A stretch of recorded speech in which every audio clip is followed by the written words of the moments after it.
Welcome into It's Always Sunny in Chiefs Kingdom. I am Taylor. You can find me on Twitter at Taylor_Witt or on Blue Sky at IASICK.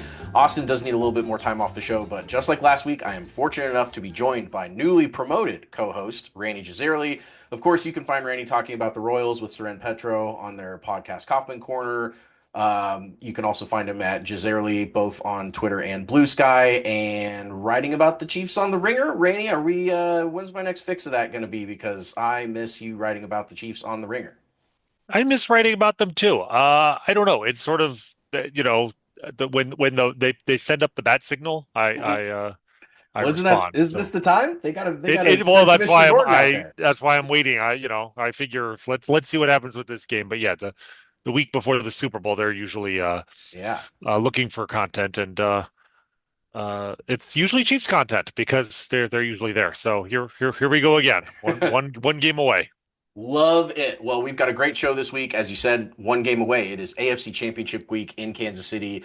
Groundhog Day isn't until February 2nd, but this sure feels like the same day over and over and over again. Their Chiefs are playing in an unbelievable, ridiculous seventh straight conference championship game. Please, listeners, do not let that wash over you. That is a ridiculous streak. It's one behind the longest streak ever, 8 by the Patriots. We'll also talk a little bit about the NFC Championship matchup as Jaden Daniels tries to become the first ever rookie quarterback to even make the Super Bowl, and he'll have to do it by going into Philadelphia and walking out with a win. But first, we got action last weekend. Many people call last weekend the best week in football. The divisional round had 4 games, tons of drama. We'll go in order, in chronological order, which means we will start with the one that caused the entire internet to lose all concept of objective reality and reason. Of course, that is the Kansas City Chiefs defeating the Houston Texans 23-14. Everyone listening knows how it went. Texans special teams were a disaster. Travis Kelce went nuts. The Chiefs had a bunch of sacks. The refs totally helped the Chiefs like they always do. Rany, we can start with the game or the refs. Your call. What do you want to talk about here? I feel like we have to dispense with the ref angle. Let's just get it out of the way Right. because I'm exhausted and we just started the show. I just thinking Mhm. about it. Um Look, if you're listening to this show, I don't think that Taylor and I need to convince you of the absurdity of the notion that the refs have it in the bag for the Kansas City Chiefs, that the NFL, the you know what are we at now, $20 billion a year industry Sure. would put its credibility on the line to help the football team in Kansas City, Missouri win year after year. You did a great job of breaking down sort of the conspiracy theory angle of this in a Thanks. Twitter thread. Um, I am generally very anti-conspiracy theory in all walks of life. I probably would make an exception for like Jeffrey Epstein, but that's about it. Are you an aliens Um, guy? Sorry, am I Are an you an alien? a? No, Yeah. like Yeah. Okay. no, I do not believe that they are hiding aliens. Mhm.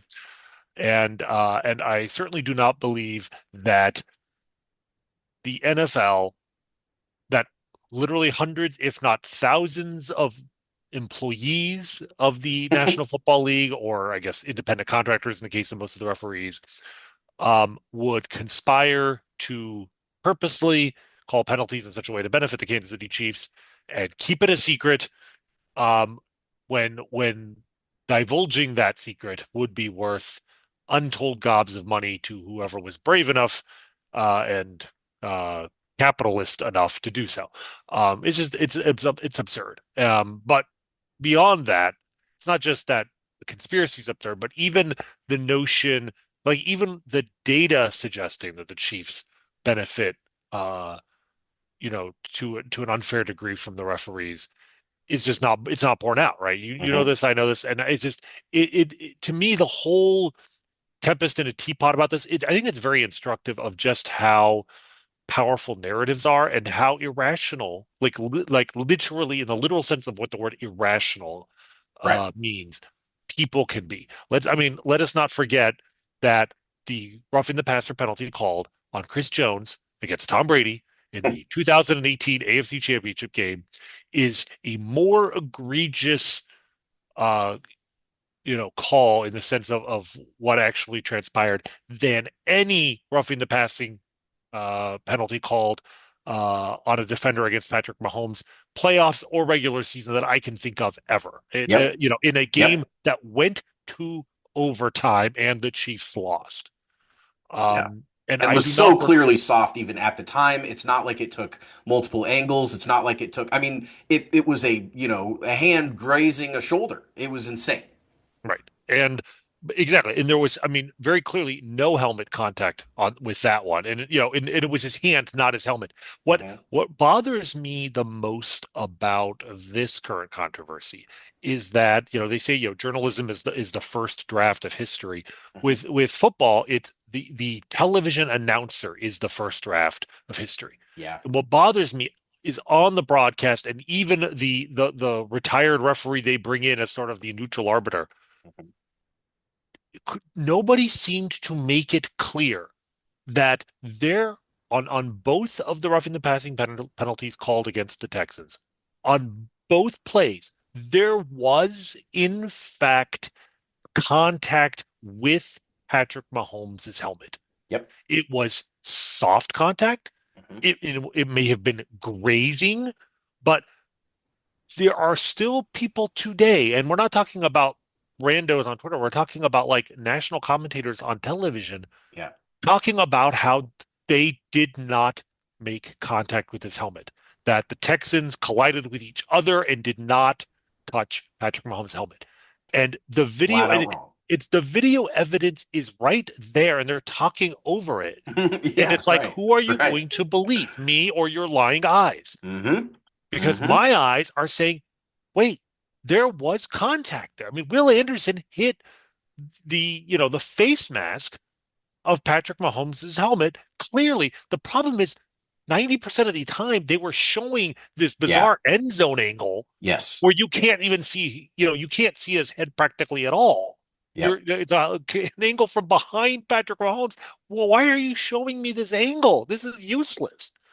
Um, that one, I think, but I think it's the second one people are more upset about, in part because Mahomes has such phenomenal body control that he can sort of dance around in a scramble and in a sense invite contact with the hopes that maybe he'll get a call on it, which he did.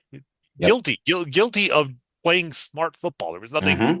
inherently legal what he did, but I think people are so mad about that and the fact that the two Texans collided with each other that they missed the fact that there was helmet to helmet contact. And the NFL's head ref goes on TV the next day and does I should be fair. He did a very poor job of making this Right. precise point, which is that, even if it was soft contact, the fact that there was any contact at all means there's no way they're going to overturn that in, Yes. in a review, even if it went to a review.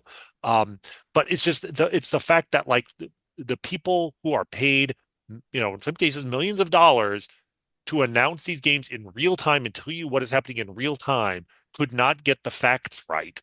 And I think that has driven so much of the discussion that we are having until now. And the only reason I care about, like, I could care less about this, except that I feel like we've reached this tipping point where I worry that the referees, subconsciously or not, I don't think this is, again, I don't believe in the conspiracy. I don't believe they're going to be under pressure from the league to Hmm. to make things right, but subconsciously are going to be predisposed to either not calling roughing the passer against the Bills in the upcoming game, or calling very soft roughing the passer Chiefs. in anything, exactly, and anything that the Chiefs do to Josh Allen. Yep. I mean, I I think agree. about was it the Carl Cheffers crew that got so scared by the Arrowhead crowd a few years ago Yeah. in the Chris Raiders game that Jones. like that they were like literally shaking, and sure enough, like they called like some kind of soft penalties on the Raiders in the second half. I mean, Yeah, they're his voice was human. cracking in that Yeah, one. I his mean, he voice was is shook. cracking. Right. They are human. Now, the game is in Arrowhead, that is helpful. Hmm. But I do worry that there will be implications in this game solely from a narrative. One of the things I love so much about sports is that the narrative doesn't matter. You cannot lie your way to winning a game. You cannot claim that you have, that you are the six-time defending AFC West champion Denver Broncos and have anybody take you seriously. Right. Unlike, politics, sports, ultimately what happens on the field, everyone agrees with what happened on the field. This is feels like that rare exception where like the narrative off the field may be driving people's perception of what happened on the field. And I really, really hope it does not impact the way that this game is officiated. Um, Couldn't because agree if they more. do, if it does, it's not gonna be good for the Chiefs. That I think is clear.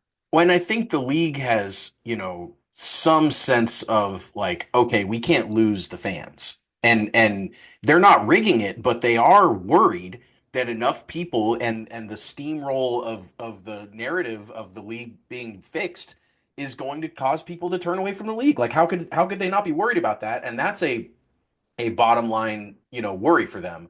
Now, I also think that Troy Aikman specifically, and a lot of announcers are probably guilty of this, but they have an opinion on whether something should be in the rules as a foul, and they also have an opinion on whether the thing that happened on the field is that foul. So like Troy talks all the time about how these rules are soft on the Mhm. quarterbacks, which a lot of people agree with that or talk about that. Where yeah, they probably are getting too much protection, quote unquote, for some old school and for some people that think you should be able to hit a quarterback, blah blah blah.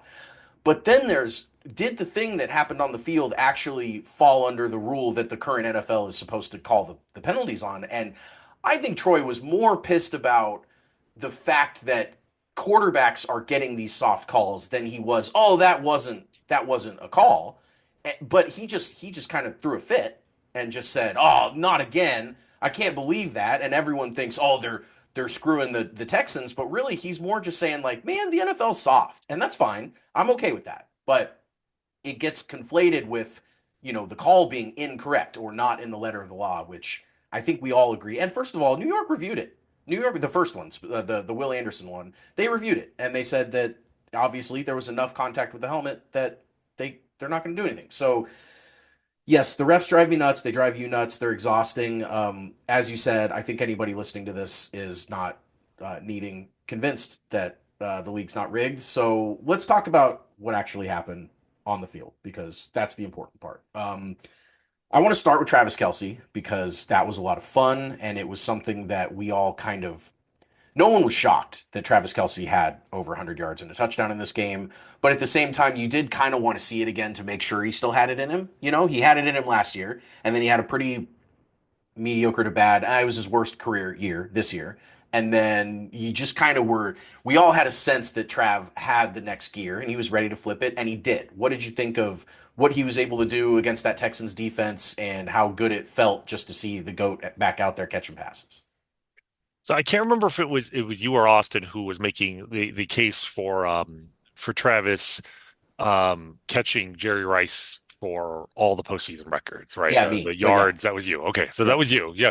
Well, to quote, the Leo DiCaprio meme, you had my curiosity. Now you have my attention. Yeah, right. Because he needed, when we just when you brought this up, I'm like, it would be amazing if he did it, and like it's within the realm of plausibility, but he needed to average 114 yards and a Hmm. touchdown and play in all three playoff games that were possible for him to tie Jerry Rice, right?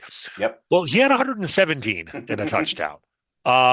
So I still think it's unlikely, but like, hmm, this One is, down, two to go. one down, two to go. And I mean, at this point, I mean, you look at his numbers, even if he doesn't get there, he's at 2,000 career receiving yards Right. in the postseason, 20 receiving touchdowns. Like, that's absurd. That's just absolutely absurd.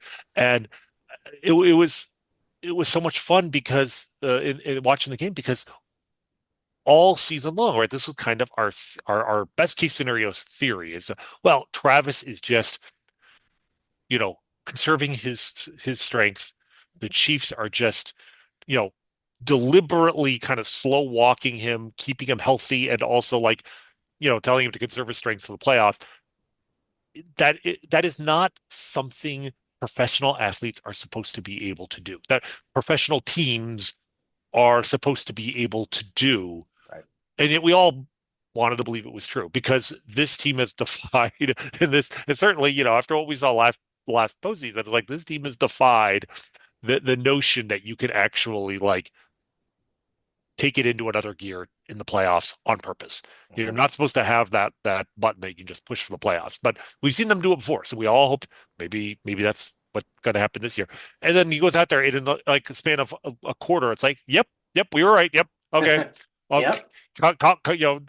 open up the in the middle of the field and you know breaks like more tackles in Yeah. one play He looks than he I young. think as many tackles on that play. I think he'd Uh-huh. broken they said three tackles all Uh-huh. regular season. He broke two tackles on one play, gets 49 yards. Yes, he should. 2 years ago, 5 years ago, he would have scored. We all know Sure. that, right? I'm Sure. sure he would tell you the same. He might have. I'm not sure if he specifically said that, but like it's okay. He got to the 5 yard line. They punched it in. And it was like, oh, okay, yeah. His numbers being down this year, throw that out. Who cares? It's Hmm. like it's all he's been waiting for this moment. He got his 23 days of rest in. Like, he's okay. He's gonna have to play hard again 8 days later. He gets an extra day, and then 14 days later if they Yeah. go to the Super Bowl. Like, Yeah. yeah, he could. Can he do this two more times? Possibly the last two games of his career. Like, yes, I think he can. Um, and part of it, granted, was the game plan based on the Texans having some elite corners, and being vulnerable more in the middle of the field that they just, I mean, DeAndre Hopkins and Hollywood Brown, no catches, right? Like Hmm. basically nobody caught, nobody, no receiver except for Xavier Worthy caught any big catches in the passes in this game. I think that is a reflection of the Texans defense as much as anything else. So they don't need to rely on Kelsey the next two games maybe as much, but the fact that they can Hmm. is an incredibly good sign. Um, Keeping in mind, like I said, that we don't know what his plans are after the season. This may be the final home game of his career. It's the final one of the two final games of his career. We should go in assuming that, like appreciate what we're going to see this Sunday one last time, maybe two last times. Um, I don't know if you'll ever see anything like this again. We're so spoiled in Kansas City with tight ends. Like I No barely kidding. remember what it's like to not have a Mount Rushmore tight end on Yeah. the team. Yeah, right. We had basically a 5 year gap in the last Uh-huh. 30 seasons since Tony Gonzalez was drafted, but that's not normal. You don't consider Tony Moeaki to be a Mount Yeah, Rushmore tight end? no. Hey, well, still time for Noah Gray. We'll see. Right. Maybe Jared Wiley will be that guy, but There you like, go. no, it's not normal. And just appreciate it because yeah, he's in theory the idea was his value is so much in his positioning, his understanding of the play design and thinking like a quarterback and knowing where the soft spots are in the defense, et cetera, like all that stuff you Hmm. think shouldn't age at all. Like just because you're 35 doesn't mean you won't know that stuff. But still, we didn't know for sure if he would be able to do that. Yeah, he can still do that. And he knows exactly where he's going. And, the man who literally points at his teammates in the middle of a play because Yeah. they're so wide open, the man who watched the only walk-off play in, walk-off score, I should say, in the history of the Super Bowl from the Jumbotron Hmm. because he knew exactly where the ball was going. Like Hmm. that man yeah, I think he's still got it. Yeah. And it's just a joy to watch. And I want to make sure I appreciate it this Sunday because I don't know if and when I'll get a chance to do that again. Well, I'm glad you emphasized that because yes, you know, there's always you get to this age and with these many accomplishments and he is a all-time NFL player. I mean, he's a first ballot Hall of Famer. He will go down legendary and everyone does need to appreciate the fact that yeah, he signed a 2-year deal before this season. And yeah, if he comes back, it's not like anyone's going to be, like completely shocked that he's got another year in him, but certainly if he walks away, no one's going to be surprised either. And so, yes, please everyone I hope the ovation is loud for him on Sunday. I know it will be, but just remember that there's a chance that we're watching the end of a completely legendary career. Let's move on to the defensive line performance in this game. They were unbelievable at getting to CJ Stroud. His 56% pressure percentage is the highest in a playoff game ever recorded. I think pressure percentage goes back, I forget what year, but maybe like 2006 or so. So it's not forever, but it's certainly been a long time. And that includes the Super Bowl 55 performance by the Bucs defensive line. So the Chiefs really, really made CJ Stroud work in this one, and they took him down 8 times. And of course, that was won by Chamari Connor, won by Charles Omenihu, won by Chris Jones, won by Felix Anudike-Uzomah, won by Turk Wharton, and the last three by George Karlaftis, who was a absolute menace in this game.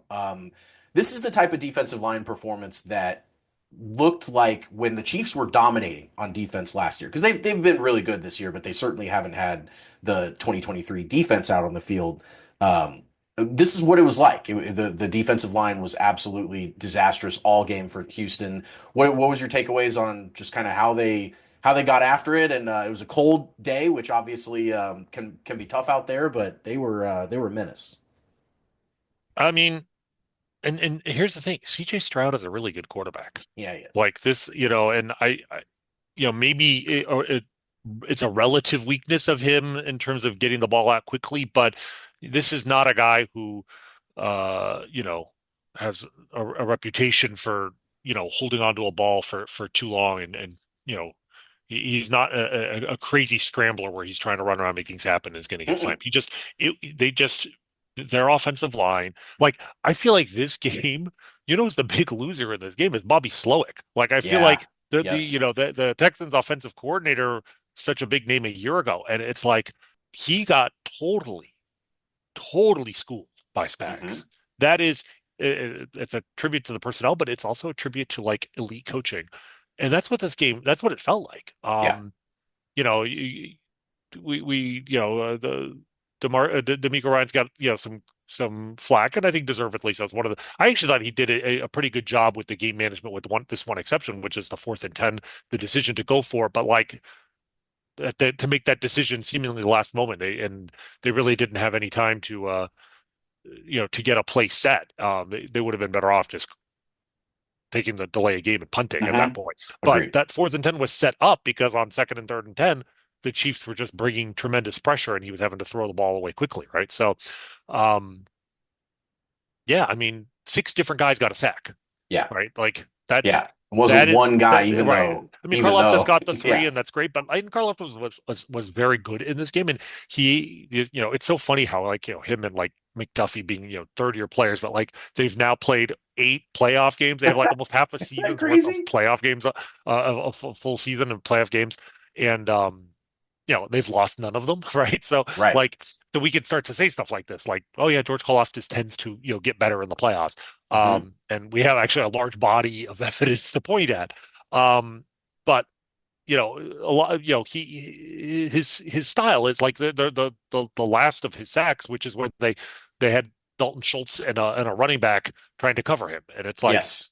I mean, yeah, good on Karlaftis for getting through that, but like that's that is a coaching mismatch when you end up having a tight end who's probably better known for his pass catching than his blocking, and a running back trying to and failing to cover not just a defensive end, but like the kind of defensive end, the max effort defensive end that Hmm. Karlaftis is. It was Hmm. a beautiful thing to see, and it's just once again gives me confidence. We'll get to the Bills Ravens here, but like I'm happy that we're facing the Bills because I just feel like the Spags, um, the coaching matchup here, Spags and anybody on the Bills, I feel good about that. Yes, completely agreed. I think that might be the biggest mismatch in Chiefs Bills is coaching. So that was the defensive line. They were great. The special teams, and more specifically, the special teams of the Texans than the Chiefs. The Texans were a disaster, not just with Kaimi Fairbairn not being able to make kicks, which he couldn't, but they didn't block on the last kick of the game where Leo Chanel, who all he does is block kicks. I mean, just an unbelievable monster. That's his third blocked kick in the last 13 months of the season.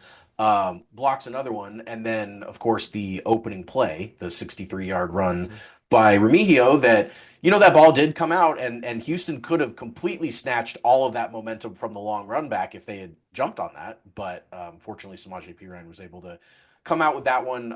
They were a disaster. I know Dave Tobe is I feel like he's kind of up and down with the fandom with Chiefs fans. You know, sometimes you feel like everyone will say like, "Well, Dave Tobe, you know, he's the best special teams coach in the game," and a lot of other times you'll hear a lot of people with not very good things to say. He was awesome in this one, and they did their jobs, and they didn't have any major mistakes. And in the playoffs, sometimes it's about the play you didn't make, and as opposed to the play you did make. And the Chiefs special teams certainly didn't do anything to lose this game, and Houston did. Matchup there completely in Kansas City's favor. Uh, Big key also coming up in the AFC Championship game on the kicking game. Obviously, we saw wide right in Buffalo there. Big key to a lot of playoff games would be special teams performance. Yeah, I do believe Dave Tobe is the rare chief who is actually underrated by the fan base. I That's fair. actually um and so much of this traces back to was it last season where they were having a lot of special teams issues. And for whatever reason, like the previous 6 years of the Chiefs ranking like top seven, top eight in special teams DVO, like almost every single year, Hmm. was just kind of forgotten by the fan base. And I don't know Yeah. exactly where they ranked this season, but what you saw in that game, I mean, as much as the defense, outplayed the offense, the special teams mismatch was what decided this game. Like you said, I mean, they Fairbairn missed an extra point. He They inexplicably tried a 55-yarder like in Right. really windy, going the wrong way in really windy conditions. That was a mistake to even try it, but they didn't come close. And then they had a kick blocked, right? And we had a 63-yard Hmm. kickoff return to start the game. Like, Four I plays. still have, the muscle memory of a Chiefs fan who has, lived through multiple playoff games being lost because of special teams play. Yeah. So to see just competence is enough to make me happy, but to actually see the other team, like if you tell me now in a Chiefs playoff game will be largely decided by the special teams, I just assume that that's going to benefit the Chiefs. Good point. But Butker, we were worried about him, and none of his kicks were longer than about 30 yards. But I mean, these kicks look very solid down the middle. Like Hmm. I feel a little bit better going into this coming week's game about the health of his knee and this the accuracy of his leg. Um, but they don't make the stupid mistakes on special teams that other teams do. And then yeah, every couple of games, Leo Chanel blocks a blocks a kick. Like it's He's a just funny at this monster. point. So yeah, I mean that again, and this is why the any kind of focus on the referees is still absurd. The Chiefs gave up 12 points in that game. Yeah. They gave up two more at the end, which with the safety, which by the way, it's rare that the Chiefs surprise me in terms of like clock/game management in a good way. Yes. But I Yeah. will say, like when Ariza started dancing around, it didn't occur to me, and I still like I still think it wasn't necessary in the sense that the Texans' odds at that point were like 0.1%, Hmm. but it might have gone down to 0.01%. Hmm. And I thought about when the play was over, I'm like to take it from 11 to 9, it's still being a two-score game. Like that was the key, right? Obviously, if it was Yes. 10 points and you go to 8, makes absolutely no sense. But 11 to 9, I'm Right. like. Yeah, they literally they're set with I think 7 seconds on the clock at the end of that, and I'm like, there's literally not enough time on the clock to run a second play. Mm-mm. Even if they Nope. score, there's just You no could way not to even run the take the play. field, and they just couldn't Right, score a and that's touchdown. what it was. Yeah. Yeah. And It that's was when I was smart. like, wow, I'm like, I'm just curious. Like I'm sorry, but I've been watching Andy Reid coach for 25 years, and I don't think that was like I agree. I just don't think he came up with that on his own. Like I'm Got just to be the curious. first time he's ever done it, right? I mean, I certainly, even going back to his Philly days, I don't see him as the type to think that far ahead. It's not Well, that. and it makes me excited though that if there's somebody, that means there's somebody on the team Good who point. has the sort of the authority to whisper in his ear Yeah, about that sort of stuff, and maybe also with like clock management. You know what? It might have been Patrick Mahomes, frankly. it could Like have. It I feel certainly like could have. Patrick has basically like fixed the clock management issues by Hmm. himself. Yep. So it Yep. wouldn't surprise me And because he'd be on Patrick's the always short list of thinking, but people that it would be. I mean, it can't be that many people that right, would have both the trust and the knowledge to do stuff like right, that. We saw Bill Belichick do that in a similar playoff situation, hike the ball over the punter's head and had it go out of the back of the end zone. And for anyone that was confused by this play, the worst case scenario there, the absolute worst case scenario, and there's not even a second option, is a blocked punt right, for a touchdown. And right, so that way they cut the 11-point lead. They could go for two if they want there and cut it to three, but then they get an onside kick after they score a touchdown. So they could then, without the Chiefs, if they don't recover the onside kick, now you're down three with the ball if you get the onside kick. But if you take the safety, now you get a free, no right. rusher, free kick. It's the free kick that is Yes. makes all the difference there. Yeah, Yeah. no, it's and that's the other thing that I didn't think about in the moment. And as soon as the play was over, it's like, oh yeah, there's like a list of three different reasons why this actually increase the Chiefs' odds of winning the game, Yep. which is all that mattered. So good on them. Just again, it reminds me of like the discrepancy between the Chiefs and the 49ers with the overtime rules last Good year in the point. Super Bowl, where it's just Good like, point. wow, one of these teams has been drilled into thinking about every possible scenario, and one of these teams is just happy to be here. Yep, yep, and a lot of times the Chiefs find themselves in that situation in the playoffs. So many of these other teams are having their best season in a long time when they play the Chiefs. Like they're all in this kind of euphoric, like, oh my God, we're in the playoffs, we're so deep, everything's crazy, and the Chiefs are just kind of doing business, just going about doing what they're supposed to do. One of the many advantages, of course, to having played a season's worth of playoff games in the Mahomes era. Stupid. Uh, I guess on this game, let's just kind of wrap with overall performance level versus what we expected out of both of these teams. We talked about this game before it happened, and while the Texans have been a feisty team with some good talent, they have elite edge rushing. They have a quarterback that just won Rookie of the Year last year. They have a head coach that just won Coach of the Year last year. There's a lot of pieces to like here in Houston, but they were banged up and they're going up. That's a tall task to go on the road in the divisional round in Kansas City and come away with the win. I kind of thought the game played out mostly how I expected it to, as far as Chiefs had they were up enough late that we weren't ever really worried about the game, but at the same time, it was not a laugher, it was not a runaway. They did have to work for it. Did this game? I know nobody can really ever predict how they'll go, but nothing really surprised you too much about what we saw there, right? Yeah, not really. Like I was hoping they would, the offense would come out and, put up a 30 spot and That's a good point. That's fair. but what I would say is basically the offense did look a little I don't want to see rusty, but like anytime you have that much rest, that's what people reach for. But look, they weren't in sync early in the game. Hmm. But I felt like by the second half they were firmly in control. Like I said, that they didn't have to go on quick drives because they didn't need to. But like, especially after the Texans almost tied the game and, just missed the extra point, it was 13-12, the most important drive of the game. Suddenly it's like, oh, we're only up by a point and it's late in the third quarter. And they just went on a punishing drive, the Yeah. Chiefs. And, Yes. leading to just, absolute magic. I mean, the touchdown to Kelsey definitely need to flag that one on whenever we come up with a list of like, the 100 Mm, greatest throws of Patrick Mahomes' career. Like that was unbelievable. just, you know, just a little bit of magic. It's just a little bit of showing off that, oh yeah, he can still do this. No, forget the numbers that, may not have been as impressive this year as Lamar, Josh, or Jaden Daniels. But it's still there. But the point is like by the end of the game, I felt like, yeah, the Chiefs were back clicking on all cylinders. And they can't they can't afford to play flat the first half against the Bills like they Mm, did against Texas.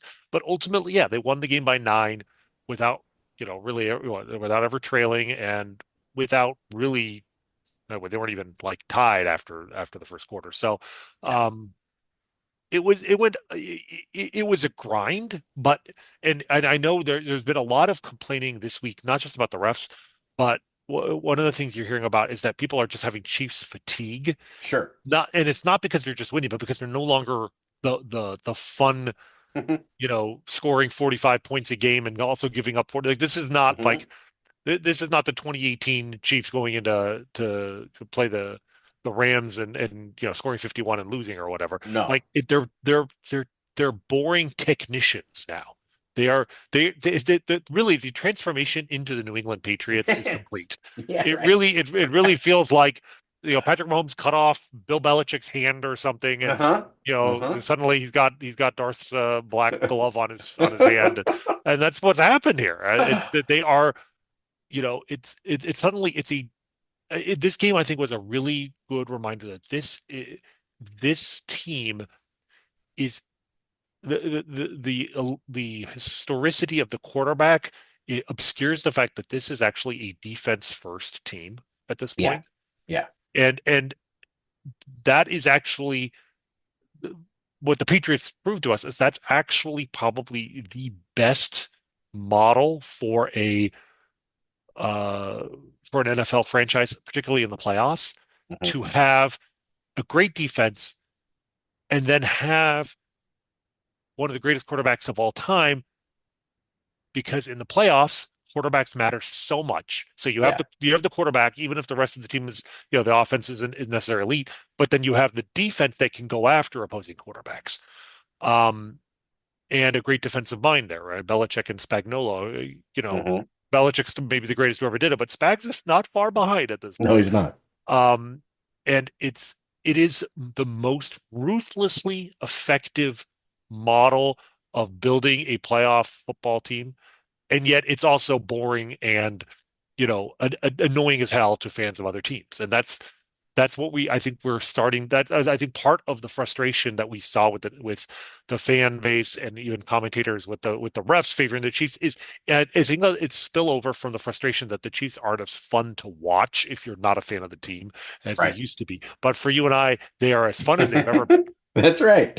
Yeah, it's not a sexy brand for a neutral observer. It's definitely something that the winning is the only thing that matters at the end of the day. And they have optimized for winning. And if that means taking away some fun and some fireworks and some stuff like that, but if it means that they're more likely to come out with one more point than you, that's what they're going to do. And at the end of the day, especially when we look back on this run, it's one thing to be in the middle of it and be frustrated by it. The meme is real. It's very real. During these Chiefs games, it's not even really that fun for Chiefs fans most of the time. But at the end of the day, when you look back and they got the win, that's fun. It's basically the worst 3 hours of the week as a Chiefs fan or during the game. That's the worst. And then every other moment that you're a Chiefs fan, you get to celebrate and you get to talk about having the best team. It's the best. I mean, 23 to 14. I just told you the score. 23 to Yeah. 14. It sounds like a Patriots playoff game from like 2003. Yeah, it And it does. sounds and It it sounds does. boring. Like you just Including hear the that late score. safety. Like Right, it's exactly. to a T. It's exactly how they used But to it's win. also a boring game. You hear that score Yeah, 23-14. It just sounds like a right. boring game. Right. It People does. want they want the 38 to 35 Super Bowl, Mm-hmm. which, and Mm-hmm. They might get. we might get it at some point. But Yeah. I've ever since that game, right, the defense, that was really, I think, the last time that the Chiefs were driven by their offense. Yes. Agreed. Because they came back Agreed. the next year with that class of 2022. Now all be second year players, and McDuffie being healthy the whole season. And really, ever since the start of last season, this team has been defense first. They have. And it's getting the job done. So we're thankful for that. Okay, so that was Chiefs Texans. Really quick, we're not going to spend too much time on this, but RIP to the Detroit Lions. They got boat raced out of Ford Field 45-31 by the Washington Commanders. We'll talk more about the Commanders here in a second, but what will your lasting impression be of the 2024 Detroit Lions? I mean, to me, this game, talk about bringing back, some muscle memory. I mean, this game, a number one seed, storybook season, first round bye. Man, yeah. All they had to do was win a game at home, and they're in the conference championship game, and they lost in a game where like six different things didn't happen. They probably, at least it would have been like, had a chance to win at the end. And it's like this was our life as Yeah, Chiefs fans it until was. Patrick Mahomes. Like this, It was. I mean, and on the one hand, the mechanism of this game, like, as a Chiefs fan, we've lost because of horrible special teams. Obviously, the Colts Yeah. game, we lost because of a terrible offense, the Elvis Gerbach game against the Broncos. and we've lost because of a terrible defense, the 2003 team against Peyton Manning, right? Hmm. This Lions team was the most resembled the 2003 Chiefs. Sprinkle in the fact that they just, in their case, it wasn't entirely their fault because they just had so many injuries to that Yes. defense, that you know you feel bad for them and you don't blame them quite as much as, maybe Chiefs fans were blaming their team or their coaches, certainly their defensive coordinator in 2003. Hmm. Hmm. Um, but there are some similarities here, as well. Like, having I, part of me, the part of me that isn't a, Chiefs Patrick Mahomes fan in the year 2025 hates the fact that postseason football in the NFL is so dependent on the quality of your quarterback. Correct. Right. It would be good for the sport if there were other ways to win a Super Bowl other than having an elite quarterback. Right. And we've seen it, but it is so rare to have, the Buccaneers with like Trent Dilfer Yep. or um Um, the Ravens. the Bucks were Brad Johnson. The Ravens Oh, were Brian, Trent sorry, Dilfer. sorry, Yeah. thank you. Yeah, those are the two canonical examples. Yes. And those, I mean, both of those are like 20 plus years ago, right? Yep. So and we're talking about, the Ravens might have had was it 99 or 2000 Ravens. I think it might have been the greatest defensive team of all time. Right. Um, so it is And the theoretically Bucks weren't far possible. behind them. They were nasty Yeah, too. that they were exceptional. And I think it's good for the sport to have more of those teams do that. But like when Patrick Mahomes is on your team, you tend to overlook those things. But Yeah. it happened once again. I mean, the point is we've lived the other side of that, which is that the Chiefs tried that model, the Hmm. defense heavy, every other part of the team is elite except the quarterback. And it worked tremendously in the regular season, and then it led to playoff heartbreak with whether it was Steve Bono or Elvis Gerbach. I mean, Trent Green, that game was, again, that was more the defense. But like Sure. Sure. with the Lions, it's Jared Goff. He's become a folk hero in Detroit, and I'm so happy for him that he's like found success after kind of, being, such a disappointment in LA, and they kind of like, basically dumped him to get Matthew Yeah. Stafford. I think it's worked out for both sides, but like this is the downside of that, right? What happened here with Jared Goff in this game, and then but then you really throw in like the bizarre trick plays, Jamison Williams trying Yes. to trick play interception. Like it definitely had a little bit of a Schottenheimer feel to it as well, where it's just like, oh my Hmm. God, how can these things go wrong? Like Jahmyr Gibbs, 14 attempts for 105 yards. Like he could run at will in this game, Hmm. and they it they didn't stick with it, and like they ended up turning the ball over what, like four times or something in this game. I think it was maybe um five. It was a Five, yeah, I think it ton. was five, Yeah. three. Yeah, you're right. No, the Jameson was the fourth pick, and I think there was a fumble in there as well. Hmm. But you know what, at the same time they did score 31 points. I mean, Yeah. like they lost because of their defense, like Yep. giving up 45. You're And never. but it's gotta be extra painful for them because like suddenly it's like, oh my God, Jaden Daniels is a rookie and he's in our conference, and it's like Yeah. we're going to have to figure out a way to beat Jaden Daniels in the playoffs with Jared Goff, or go out and Right. find some. And it's just it's a terrible feeling to have in your stomach to know that like you don't have no, even in a season when you went 15-2, your first playoff game, and you don't have the better quarterback on the field. So it was just an instructive lesson and something we've already learned painfully as Chiefs fans. I really felt bad for the Lions because I would have loved to have seen them in the Super Bowl. Yeah. Um, Yeah. at the same time, it makes you think, Jaden, yeah, I was already beyond impressed with Jaden Daniels this year, but now it's like, is he, he's in my mind probably ascended into that conversation for best quarterback in football outside the big three of Patrick, Josh Allen, and Lamar. Like he Yeah. might be as high as fourth now. Yep. And I mean, he He's already got some basically room had to the move most, up. yeah, he's already got the most successful rookie season really probably ever. Right. Right. And if they get back past the Eagles, man, that'll be something.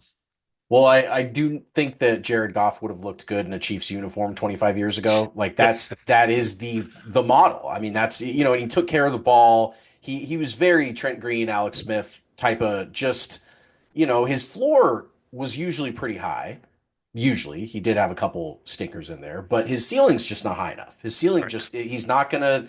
He's not going to get him probably over the hump. I mean, he made a Super Bowl with the Rams. He lost it, but he was the That's quarterback in fair. He got 2018. You farther know, with the Rams than any Chiefs quarterback had with the Chiefs. So exactly. So I mean, he's got some, and he was first overall pick. I mean, he definitely is a he's got some gas left in the tank. But I completely agree that that was such a stark, just like reminder how important it is to have. If you don't have the best quarterback in the sport, you better damn well have a top two or three because otherwise you're probably in trouble. Let's move to the other NFC game real quick. Eagles over the Rams Sunday afternoon, 28-22 final. Saquon Barkley was insane. He had two long 78 and 62-yard touchdowns in the snow in Philadelphia. Now the Eagles host the Commanders for the right to lose to the Chiefs in the Super Bowl. Rookie quarterbacks are 0-5 in the conference championship round all time. Do you see that changing? How do you have much of a gut feeling on this matchup so far yet, or just kind of excited to see how it plays out? you're talking about the NFC Championship game itself? Yeah, right. I don't have Yeah. many thoughts on Eagles over Rams. I mean, Okay. it was kind of a back and forth kind of ending, but at the end of the day, now we get to see the two teams in the NFC that, they're going to be fighting for the chance to try and stop the three-peat. So, I'm interested. So yeah, I mean, I don't know how much to read into this game, the Rams game because of the weather. Like you said, Yeah, like agreed. it made it very difficult. But I mean, my God, Saquon Barkley. Like Is like just like I said, like football's better when there's a variety of ways to win. Like you can win with a good defense. Running the fact that running backs have just become like middle relievers in baseball, where you're just sometimes they're good, sometimes they're bad. hmm You don't want to put too much money in any one guy because the guy who's great now might be terrible in 2 years. Yeah. Um, Plug anybody like in, should be fine. Yeah. right, it's that's not it's good for the sport when running backs actually matter. So like I'm on that level, I'm very happy for the success that Saquon and Derrick Henry had this year. Right. Because they actually did move the needle as running backs, and also because they demonstrated like how important team team quality is to the success of that position.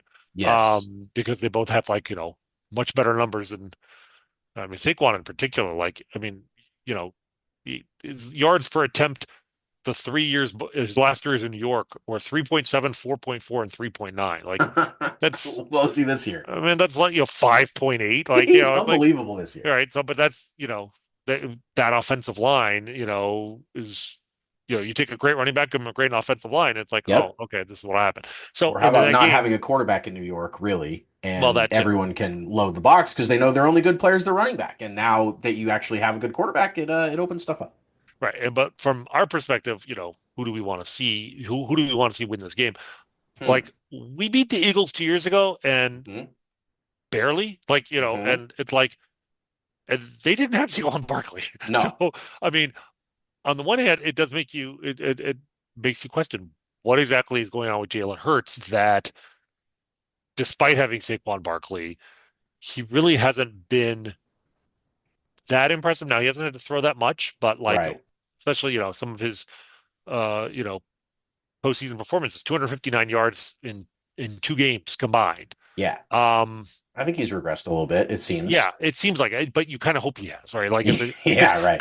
2 years ago, I mean, he was, well, he Unbelievable. was phenomenal. He was Yeah. phenomenal in that game. And we talk about like the last time the Chiefs offense was ascended. They had to be because they give up the Steve Spagnuolo defense give up 35 points to the Eagles in that game. So hmm if Jalen Hurts is as good as he was then, or anywhere close to it, and they have Saquon Barkley and that offensive line, yeah, Jason Kelsey retired doesn't seem to have mattered, right? Like their No. tackles, that is a team. I'd rather, yes, Jaden Daniels is amazing, and if he beats Patrick Mahomes in the Super Bowl, like that will start a conversation about who might pass Mahomes involving a name I don't think any of us thought we would hear 4 months ago. Agreed. But he'll have earned it. Like more power to him. Like if he can, if whatever Spags has 2 weeks to devise, he's able to solve it. More power to him because I just I'm willing to take that risk that can happen Have you because read about his VR training? no. Oh my God, it's so cool. So when he was at LSU, he was fine. He was like a middle. He was probably going to be a mid-round draft pick. He was still a pro prospect. But some German company reached out to the LSU coaching staff and said they've been developing this like football training program. They were trying to get some people to test it out, and it's unbelievable. And he made it a part of when he was doing his draft interviews. He said, "I have to be able to use this program to train. It's that important to me." And they now have Cliff Kingsbury saying all the plays into the headset. And I mean, like it's a video game basically, and it runs at 1.75 times regular speed, and he just trains every day on it. And he said that he did that, and he goes out on the field, and everyone looks like they're running in molasses. Every play he runs feels slower. Everything it's just helped him process and focus. And I mean, it's one of those things that I didn't really think about, like if quarterbacks could have like training advantages over others and like that kind of part of their growth. But it certainly feels like it turned him into a Heisman Trophy winner and a Rookie of the Year and potentially a Super Bowl quarterback. It's a really cool story. 1.75x. So he's basically training for football the way I train for podcasts. Um, Exactly. Yeah, yeah, yeah. okay. I mean, more like more power to him. That's really interesting and where technology is leading us. I mean, obviously I know this more on the baseball side, but like, Mhm. the game has changed in terms of preparation, in terms of training for the players more in the last 15 years than in the probably the 100 years before that. Yeah, fair. We're seeing that on the football side. So what that tells me is, you know, the question is how well can virtual reality prepare him for what Spags has designed Right, for him, right? Like right. that, but that's a chess match I want to see. And Yeah, I think I mean this. Obviously, we're going to be all focused on our side of the ledger, but Eagles Commanders, that is absolutely phenomenal NFC Championship game It because the is. difference in styles, the new rookie versus kind of like the rejuvenated running back, Hmm. the kind of the Eagles being along with the Niners really the class of the NFC the last 5 years versus a Commanders team. A sign of how old I am that I remember the '91 Washington team very vividly, and it's Sure. actually statistically it has a case to be made for them being the greatest NFL team of all time, Right. and then just 33 years of darkness, and suddenly they're back. Um, so it's going to be a great game.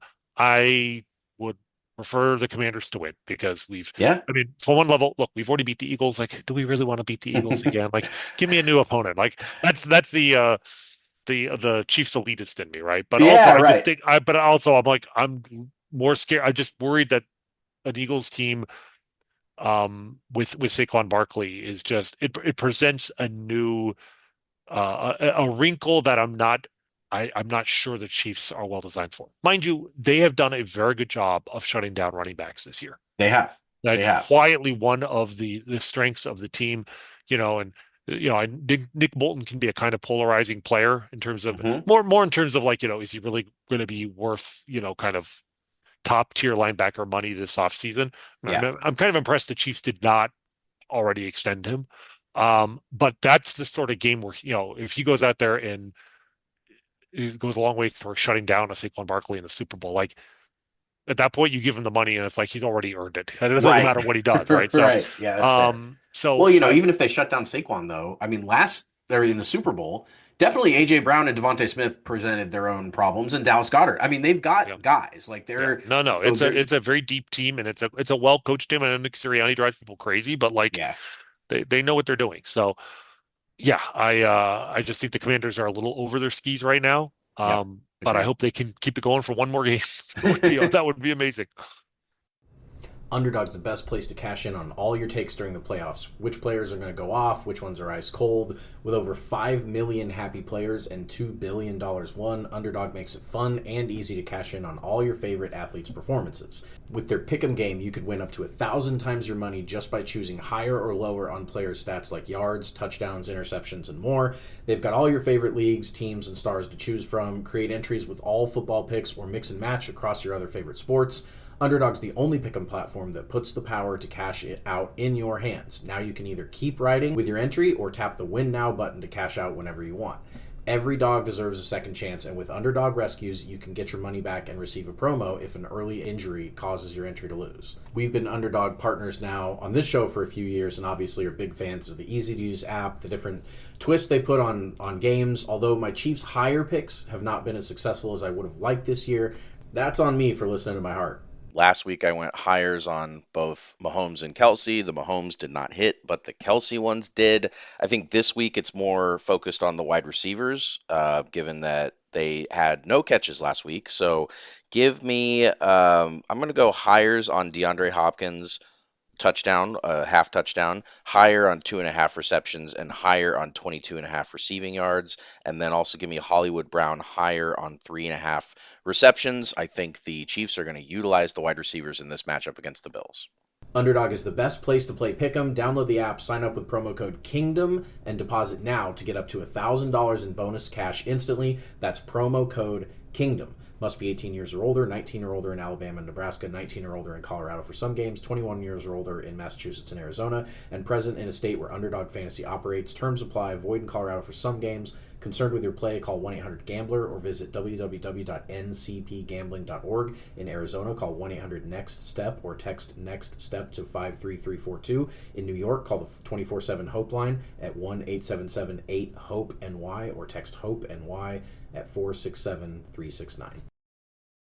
And finally, the weekend wrapped up with the most anticipated matchup of the round, with the Ravens traveling to Buffalo. They traded opening drive touchdowns, and then Lamar did what he hasn't really done all this year. He threw the ball away on a deep miscommunication, got intercepted, didn't really burn the Ravens. The Bills just punted it right back to him. But then the one that really hurt, Lamar just kind of doubled down on the old Lamar playoff misery, put the ball on the grass after a bobbled snap. He kind of tried to recover and then get out of trouble, and he couldn't. Von Miller picked it up and ran back to about the 20, and the Bills ran in for a touchdown from there.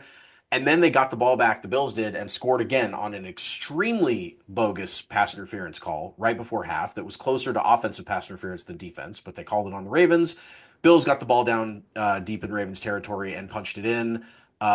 The Ravens did give a game effort in the second half. They fought back. They were going for the tie. They were down 8. They scored the touchdown, and then Mark Andrews dropped what would have been the game-tying 2-point conversion. But there was still a minute 33 on the clock. I think a lot of Ravens fans, if you really gave them some truth serum and said, what probably happens after that game, after Mark Andrews catches the ball, they probably admit that Josh Allen goes down with a minute 33, and but he has to give it up to Tyler Bass maybe, and we don't know how that would go. But point being, Bills win the game. They move on. Did you have much of a rooting? I mean, we talked about this also, but like we wanted the Bills kind of from a narrative perspective, I think more than a matchup perspective, or at least I think I did. What were you rooting for to happen in this game, and what'd you think about the results? Yeah, I mean, I wanted the Bills to win. I think from a matchup perspective, I'd rather see them again, more because of the random variable of having a Lamar Derrick Henry combination, right? Like Mm-hmm. for the same reason I'm a little bit nervous about seeing the Eagles. Now, mind you, Josh Allen, presents his own problems, but He does. maybe it's because we've seen Josh so many times that I feel like, he knows us and we know him, and there aren't a lot of surprises there. Mm-hmm. Um, but a lot of it was also because of the narrative, right? Just playing the Bills again, beating the only team that beat us this year.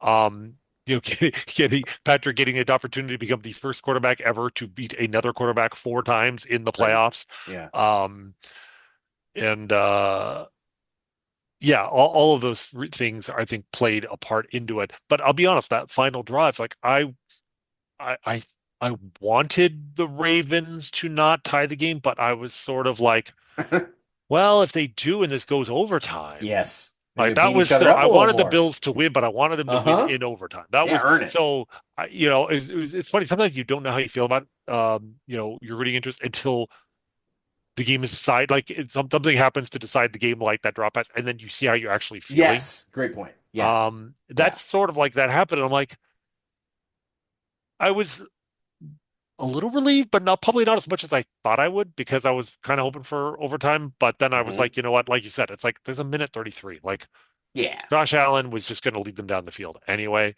Um, I really feel like it really by the end of the game it was reminding me so much of the Chiefs Bills 36-33 game where it's like you don't want to score too quickly here because the other guy will have a chance to score and then he doesn't Hmm. want to score too quickly because you have a chance to Hmm. score. That's where they were. It was like the Ravens moving down the field. I'm like, you know, it might be not a bad idea to take a little more time off the clock here, just Right. slow things down. You have only a minute 30. That's like you have enough time. You have the quarterback. You have enough time to score here.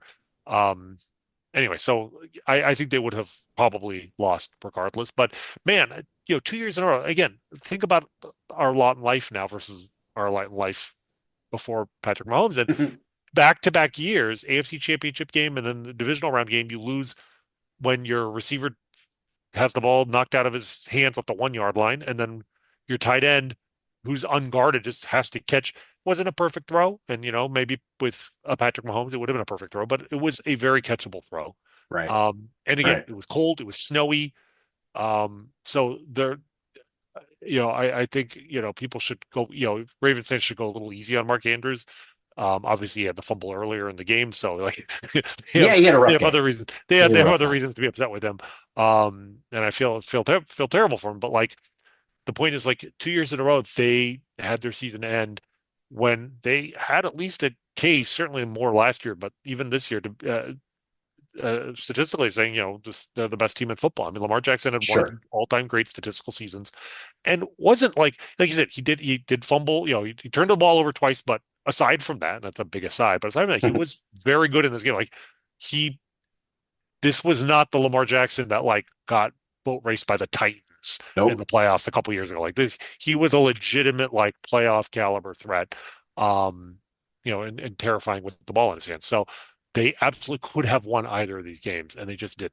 And sometimes it's good coaching, sometimes it's talent stepping up at the right time, sometimes it's just blind luck. And Right. Small sample size, all and that. Yeah. seven champion AFC championship games in a row, guys, like we've had there's some good luck involved in that. Like Right. just Of course. Has to just be. acknowledge it and just be Has to be. thankful for it.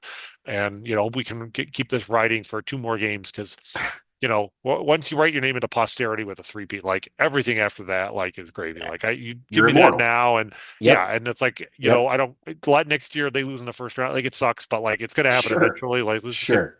get the three-peat. Like the market, there's that the term in investing that like the market can stay irrational longer than you can stay solvent. Like you Yeah. think you think Yeah. you know how to you think you have a good lead on a stock, but like if your luck runs out before you can cash it, you may not be able to hold out. Like we Right. know the market's going to turn rational for the Chiefs. You know that no team can win year in and year out Forever. forever. But like Yeah. you don't you just need it. You just need the market to not turn for two more games, Uh-huh. and Yep. everything Yep. after that doesn't matter.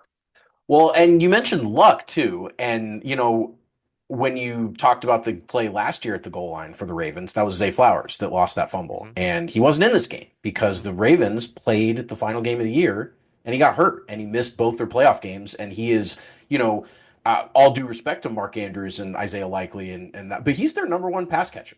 And to lose him just before the playoffs, they didn't really seem like they Rashad Bateman played fine and they moved the ball. They were able to put 25 points up and give themselves a chance. But I definitely felt like the Ravens lost the war of attrition there by losing their top wide receiver right before the playoffs. And that's something that the Chiefs have avoided.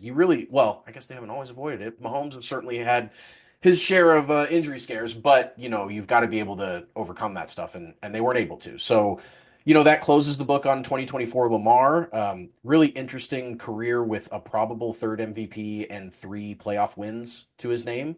Just a really bizarre. I know quarterbacks aren't everything, but they are the number one thing. I'll be interested to see kind of how the Ravens put the team back together around him and keep just going for it and going for it, and eventually they'll probably break through, but not this year. So they set up Allen v. Mahomes, number four, for the right to go to Super Bowl 59.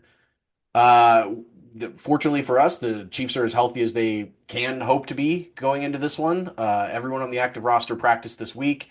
The Bills themselves are dealing with some issues on the defensive side. Safety Taylor Rapp was probably the biggest casualty of the game against the Ravens. He is a real threat to miss this game. Hasn't practiced so far with back and hip issues. And then they do have some other guys on the report. Matt Milano and Christian Benford and Taron Johnson have all been limited participants this week. I would expect them all to play. I guess things could take a turn for the worse between now and Sunday. But how are you feeling about just the prospect of Chiefs v. Bills again? We've already talked about it so far, but so much on the line, so much legacy for both of these teams and quarterbacks and everything involved. It's about as big as a championship game can get, I would say, right? So if you recall when the Chiefs and Bills played earlier this year, it was reported, if memory serves, it was the eighth time the Chiefs and Bills had played in the last 5 seasons. Mm-hmm. And only one other time in NFL history had two teams that were not in the same division played 8 times in a 5-year span. And Right. that was the Colts and Patriots at the height of the Peyton Manning, Tom Brady rivalry. Right. And the idea basically being that, like, first off, you're seeing them every year in the regular season because you're finishing in first place every year, and so you get the first place schedule, and Mm-hmm. you play the first place team. And then, in a 5-year span, you faced off against that team in the playoffs 3 times. Mm-hmm. And that was literally the only other time two teams had played 8 times in 5 years.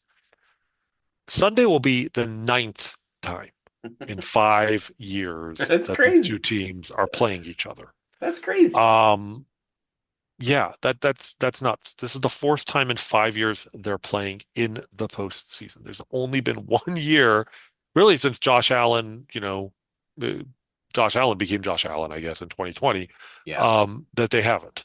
Um, and that was the year that the Bills, I think, lost to the Bengals, right? Sure. I think Yep. It is. they would have played us had they beat the Bengals, and Yep. we ended up playing the Bengals in the AFC Championship, the rematch.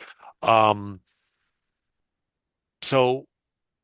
Yeah, there's a lot of familiarity, right, with these two teams. Um, and you could make an argument, I've seen this argument made, and I think it's an interesting argument that the Bills actually have more at stake here than the Chiefs do. All right. Like the Sure. Chiefs are going for for history, for posterity, I would say. Mm-hmm. But The cherry on top. yeah, exactly. But like it's a coronation. The Yeah. Chiefs are going for a coronation. But what the Bills are, what the Chiefs are doing may be unprecedented for the NFL, but the Bills are trying to do something unprecedented for the Bills. And, you know, if you are a fan of the team, I can see the argument that that actually matters more. Like we the Chiefs, the personnel for the Chiefs, their legacy with Kansas City fans is secure no matter what happens on Sunday. Right. This entire era, the legacy of it is secure, right? Mm-hmm. There's there's always more. There's always a cherry on top. You're trying to find your place among the all-time great NFL teams, and if you win this year, then you start talking about the all-time great sports teams in American history. Like you start then really lining up with the '90s Bulls and Yep. the Yankees '50s teams and stuff. Yankees or Yep. whatever exactly. Yep. But their legacy is secure no matter what. Whereas, the Bills, if they fall short again, right, if they lose to if Josh Allen loses to Patrick Mahomes in the playoffs again, and this time, like only one other time in the AFC Championship game, right? He lost one time in the AFC Championship. The other two, I think, were divisional round matchups. Mm-hmm. Um, you know, it's you have to start wondering when the window will close in Buffalo. Now, in their defense, and in the defense of even of Sean McDermott, who people enjoy mocking, and I certainly Yeah. don't mind it occasionally. But like Yeah. a lot of people thought that was going to be the case this year. Like when I think when I came on before the season, and we were talking about the teams that worry about. I think I had the Texans as the team that actually scared me the most Right. in the AFC. And they took a step back. The end result, like I don't think it was a disappointing year for them. They won a playoff game, despite everything else. And don't discount how important it is, how rare it is to just say you won a playoff game in a season. Absolutely. But the Bills, like Stephon Diggs left, and like was getting old, and they were starting to run into some salary cap major issues. Again, the quarterback is so damn important. It just doesn't matter. And they are well coached in Buffalo. Maybe not against the absolute elite teams, but they well coached enough that they clinched number two seed, didn't even have to. They got to rest, unlike the Ravens, they got to rest their starters. So I part of me, the tiny part of me that does want to see a Buffalo Bills championship at some point in my lifetime, um, sort of has made peace with the fact that you know I want them to lose on Sunday to the Chiefs with the knowledge that you know what I don't think their window's going to close. I do think they'll be back, and that eventually they're going to break through in a year where the Chiefs decide for whatever reason that maybe another team deserves an opportunity. Um, so I think they'll be back, but they don't know that for sure, right? I mean, we know how hard it is to get to this point. Um, so they've got a lot on the line in this game, Yeah. If and if they lose it and they fire McDermott, would you feel that that was understandable? If not, if maybe not if you would have done it, but like not that surprising if he loses his job, if he loses this game? it wouldn't be that surprising. I will say that. I mean, and I look, I'm not a close observer of the Buffalo Bills. I don't Yeah. know all the Right. intrigue there, but like I feel like that would be a mistake. Sure. Yeah. And if they do that, as a Chiefs fan, I might actually feel good about the fact that like they're just introducing some chaos into a situation that didn't need chaos. It just needed Patrick Mahomes to not be inhuman for like for one damn game. Why can't Patrick Mahomes just not be like superhuman? Um, but we'll see, right? Like but there's so much writing on this game, and I mean, that's why this from just a narrative standpoint, that's why this is the game I wanted so bad. And I think, Yeah. I mean, the NFL just they have to be loving this, like Roger Goodell, and I mean. It's so funny though, like to have been a big football fan during the height of the Peyton Manning Tom Brady rivalry when the Chiefs were never really good enough to be relevant, and so like you certainly this time of year you focused on other things, and Yeah. yeah, maybe it was repetitive, but the best dramas take seasons to develop their narratives, right? Right. When you're watching a television show, Game of Thrones, was at its best in season six. Like you need time for all the storylines to mature and ripen and then kind of flow together. And I feel like that's where, by the end, that AFC Championship comeback, with Peyton Manning coming back from 18 points down against Tom Brady, one of the most memorable games I can remember, Sure. not just because of the game, but because of all the history that went into that and how shocking it was that this was the time that Tom Brady's team actually got caught from behind. And Peyton Manning actually exercised some demons in that game, right? So, A lot of them. He started off 0-2 versus Brady in the playoffs, both games in New England. And right. then when they finally were able to get the game in Manning's house, he won all three home matchups against Well, I think Brady. the last two that were with the Broncos, right? So I feel like Correct. He won one in Indy and two in right, the Denver. That's right. storyline was a little different by then because I Yes. feel like because it wasn't just Pete Manning, it was Tony Dungy, Yeah. Marvin Harrison. It was kind of like that whole group. Yep. And they kind of got that monkey off their back, in kind of an unexpected way because they were losing by 18 in that game. Yeah. To a team that So had owned them in big right spots. And, they're the only quarterbacks to ever face each other five times, ever. in the And playoffs, in the exactly right. playoffs. Yeah, yeah, And right, here right, we right. are. We're at the four. I think it's the fifth. This is the fifth matchup that's And for both four these times guys, between yeah, right. quarterbacks. Both these guys are under 30 Yeah, between it's. I mean, Mahomes and Allen. Like, yeah, there's I have a almost no feeling way this they will never not be see the each last other. time. Yeah, right. So, Right. So just a really interesting history. There have only been four matchups of quarterbacks to play each other four more right, times. right. This is the fifth one, This is the right? fifth And one. It was Manning Brady. It was Flacco Brady. Both of them tied at two. It was Brett Favre three times out of four over Steve Young, and it was Terry Bradshaw two, Ken Stabler two, and that's the right, only four quarterback duos that have ever faced each other right. four or more times in the No playoffs. one has ever won four. Yeah, right, exactly. And well, right now Patrick is 3-0, and yeah, 4-0. I mean, granted, the Buffalo Bills do have some experience with losing four consecutive Mm. crucial postseason games. So 0-4 is something that they're familiar with, and certainly I Yeah, hope history repeats itself. yeah, But I mean, the narrative here is just so compelling. Like as a football fan, you have to love it.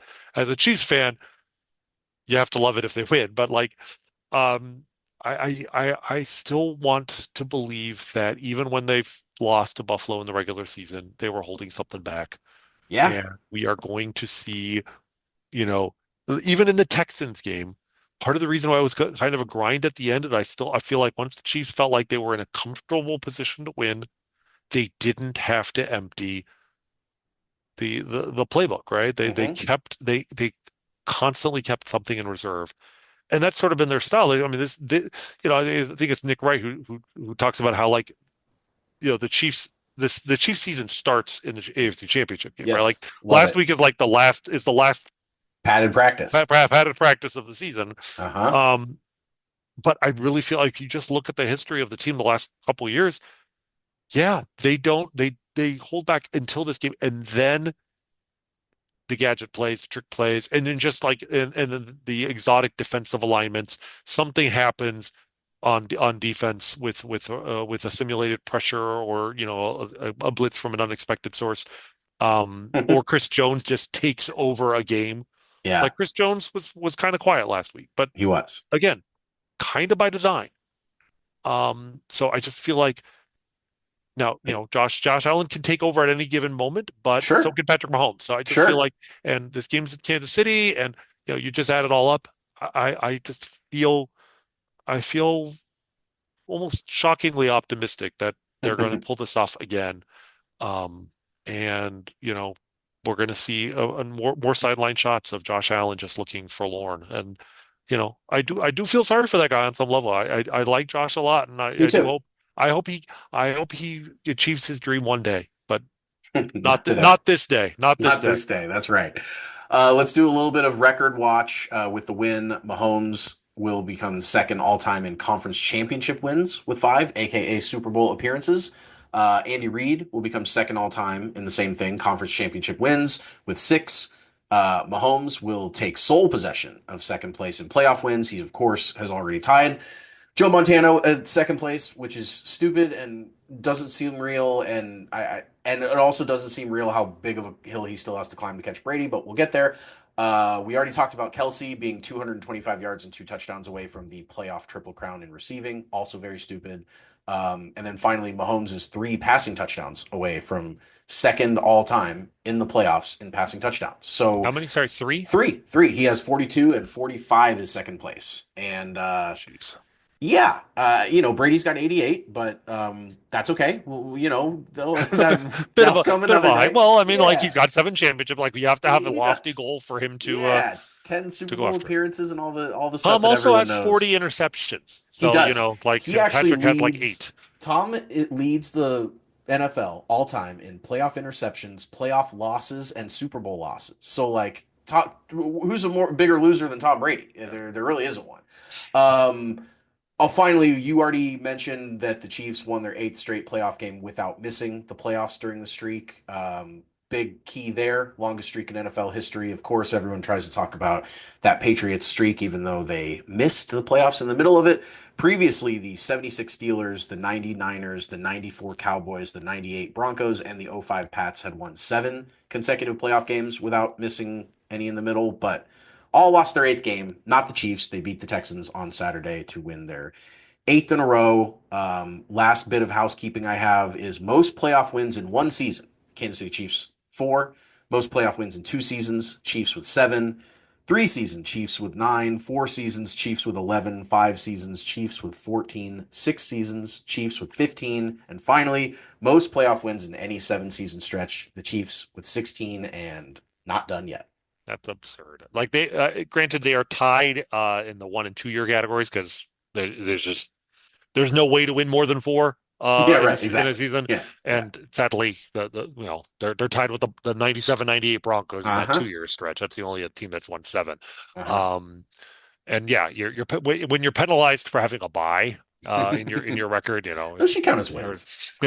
I mean, if we do that, I wonder where the Patriots would land. Yeah, good Brady is the point. one guy with more bye wins, but Patrick's got. I mean, for especially now that there's only 1 bye and not 2, Yeah, like extra hard. yeah. So that's just stupid. Like most playoff wins in any stretch up to and including 7 years now, and the record that I mean, I think it's really stuck up on us because I didn't even know about it until they accomplished it this week.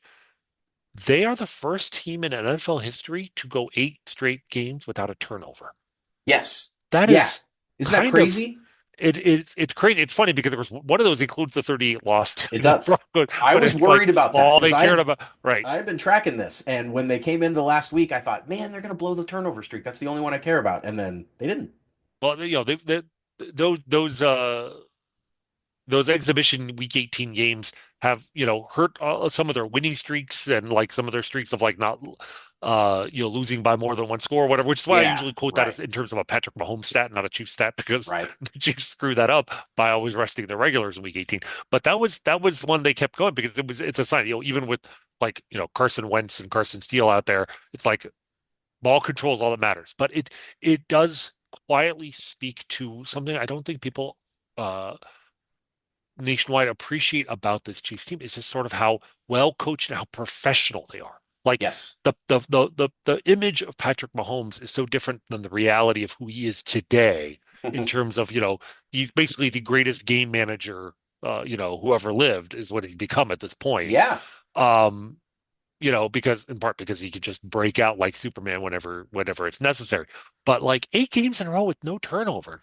But on the other hand, the Bills I think currently have they are the first team in the history of football to have only turned over to make 8 turnovers in any 19 game stretch in NFL history. Like they have the Right. fewest turnovers in a 19 game stretch ever. Like Right. both of these teams, and it's hilarious when you think about the personas of the two quarterbacks involved. Yeah. Because Gunslingers if there's and anybody who's like more of a Mhm. gunslinger than Patrick Mahomes, it's Josh Allen, who's just like Sure. like human pinball. Like anything can happen when Well, and that was his kryptonite, was turning the ball over. right. That was the one knock against him. And they turned his biggest weakness into a literal all-time strength. With their 8 turnovers in the regular season was tied for the fewest ever. Obviously, if it's 8 and 19 is the record, then 8 in the regular season was also insane. And if he's not going to turn the ball over, and it also the other thing that is kind of frustrating about this Bills team is they stole the tush push and they made it better. They're as good, if not better, at the tush push than Philly was. They get down to the 2 yard line and that's an automatic touchdown. I mean, it's just they do a lot of things so well. Their ceiling's so high and their floor is so high. Just a really fun and interesting matchup. I pulled up the streaks of turnovers, and Chiefs are number one with 8. The 2010 Patriots are number 2 with 7, and the 2017 Alex Smith Chiefs are third with 6. They're the only 3 teams ever with to go more than 5 games without turning the ball over, and it's Chiefs, Patriots, Chiefs. That says a lot about. I mean, obviously the coaching staff there, but Andy's actually on the list with 5 also from 2015. So very, very. That's really impressive. I will say this. The one thing is it also does speak to how modern football has changed. Like Yeah, right, interception numbers are way down from right. like even 10, 15 years ago. Yep. You're seeing, like Justin Herbert like 3 picks this year and like barely even registers, right? Yeah, Until he yeah, makes that four was in a playoff crazy. game. But like Yep. the style of football now, is you know, team on defense, everybody plays too high and doesn't want to, get beat by the deep ball. And on offense, everybody responds to that by just playing conservative, short passing, quick throws, and prioritize ball control over, like bombs away. So, Right. but these two teams are, the best versions of what that can look like. And Josh obviously has the added wrinkle of, like you said, the tush push and just kind of the ability to just run for five Overpower. yards whenever he feels like it. Mm-hmm. Yeah. Um, Yeah. but I do wonder, but look, playoff football is so different. I just said like Herbert had more interceptions in one game than he had all season. Like despite those two records, despite these two teams being two of the best ball control teams ever, I could absolutely see the game turn wildly on a turnover. Turning on a turnover. Absolutely. Of Um, course. Those are big time, especially when these teams aren't used to turning the ball over and setting themselves up for failure like that. Until 2011, one team had ever gone 5 games in a row without a turnover, and that one team was the 1997 Kansas City Chiefs. They went 5 games in a row from December to September the next year, and then from 2011 through now, 10 teams have done it. So nobody in the history of football until 2010, and then 10 times since 2010. So certainly it's trending in the way of teams realizing they've got to take care of the ball, and that makes sense. well, Okay, So let's wrap here. No hate for me about Bills Mafia. If the Chiefs aren't going to get the job done on Sunday, this is about the best case scenario of a team to lose to that I can think of. We've already kind of talked about this a little bit. The focus, to me, the narrative would shift a lot towards Buffalo winning for the first time ever, as opposed to the Chiefs losing, and that certainly helps that bitter pill go down. They're pretty Well, likable. I just want to say this Yeah. to any Bills fans out there. If the Bills beat the Chiefs and lose the Super Bowl, I will never forgive you guys. Yes, how dare they? Absolutely. Couldn't We agree are with you more. if we lose, and I do not Yes, expect us to, but if we I agree. lose, we better not lose in vain. Like if we Nope. lose and you do not take it, like the Bengals beat us It's the opposite of the and Bengals. did not capitalize. Screw them.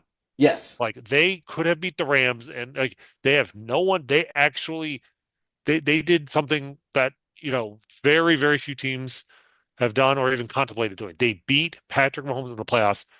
You do that and don't win the Super Bowl, like you're not gonna have many chances. No. You may not have any chances after that. So like take advantage. Yep. Was the line was it from Die Hard when you have the opportunity to shoot your opponent to Uh, take it, and then yes. the villain's saying that as he's reloading his gun, and then Bruce Willis like shoots him through the table and kills him. It's like, thanks for Uh-huh. the advice. It's like, yeah, when you have the Yeah. opportunity to win a Super Bowl because you beat Patrick Mahomes, you take it. So Right. if the Chiefs lose and the Bills don't, I will not be I will have no sympathy if 30 years from now they still have not won a Super Bowl. Like you had your best one opportunity you'll ever have. Could But not hopefully agree that'll more. come in a different year. So Yep. And I mean, I'll find myself rooting for the Bills over either the Eagles or the Commanders, just based on. I mean, I think they've earned it. If they beat the Chiefs, then they deserve to be there. They've beaten the Chiefs head to head more than anybody else. Allen's the only one with 4 victories of any kind over Mahomes, and I mean they can do it. So it also, I guess, helps that Allen has 0 MVPs in Super Bowls so far, so it's not kind of a legacy threat. If it were Lamar in this case, I would feel a little bit more secondhand threat about just the quarterback situation and all that. But Josh Allen can go win his Super Bowl. That doesn't bother me at all. I think if we look back on this playoffs, it would have been disastrous to lose in the first round to anybody, no matter who it was. That was worse, really bad. But specifically those AFC West teams, and we avoided that. In this round to anybody in the AFC Championship but the Bills, it also would have been pretty rough. But I mean, that being said, I like the matchup. Chiefs are healthy, they're hungry, they're at home. I'm not normally super into doing final score predictions because they don't really contribute anything to the conversation, but I'm feeling in the mood right now. So I'm going to throw out final score of Chiefs 31, Bills 20. Do you have any final score gut predictions, or do you I just. actually was going to say 31-24 Chiefs. Okay. All right. All So, right. We're both so kind of in the yeah, same. I think we both want that 31 that 31 burger for the first time all Yes, season. that's what exactly So, right. Well, that's Rany Jazayerli. I'm Taylor. We will talk to you guys hopefully previewing a Super Bowl next week. It is always sunny in Chiefs King.